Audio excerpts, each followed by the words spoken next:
La procédure du retour des déplacés dans leur milieu d'origine doit être respectée à la lettre par toutes les communautés itouriennes conformément aux instructions et dispositions prises par les autorités établies, comme c'était le cas pour les déplacés retournés dans leur village où les forces armées ont déjà imposé la paix, notamment à Niakoundé, Marabo, Irumu Centre, Boga, Tchabi dans le territoire d'Irumu, de même à Bambou, Kilo État et Kilo Mission, Kobu, Fataki, en territoire des Djougou, pour ne citer que cela. Cette mise au point est du gouverneur militaire, le lieutenant-général Luboya Kashamadjouni, à la suite d'une lettre ouverte de la chambre du conseil HEMA, lui adressée il y a quelques jours. Ils doivent savoir que la procédure de retour n'est pas faite de cette façon-là. Il y a beaucoup de populations qui sont rentrées chez elles et il y a une procédure que nous appliquons.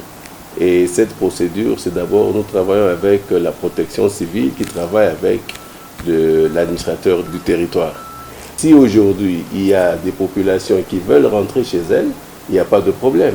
Elles n'ont qu'à exprimer leur volonté. Nous allons suivre la procédure. La protection civile et l'administrateur du territoire seront là, ils vont identifier ces familles et nous allons donner la logistique et assurer encore davantage la sécurité.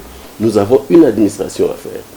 Et cette administration, avec la procédure, nous allons la faire et nous allons retourner ces gens comme on a retourné tout le monde. Dans le même veine, les commandants des opérations militaires en Ituri saluent les partenaires engagés aux côtés de l'administration militaire dans la recherche de la paix et la restauration de l'autorité de l'État. Nous sommes avec la MONUSCO, nous travaillons ensemble pour que cette population soit sécurisée. Il s'est de dire que le service de défense et sécurité travaille sans relâche pour la sécurisation de la population itourienne qui aspire déjà à la paix et au développement grâce aux efforts consentis par l'administration militaire en cette période de l'état de siège.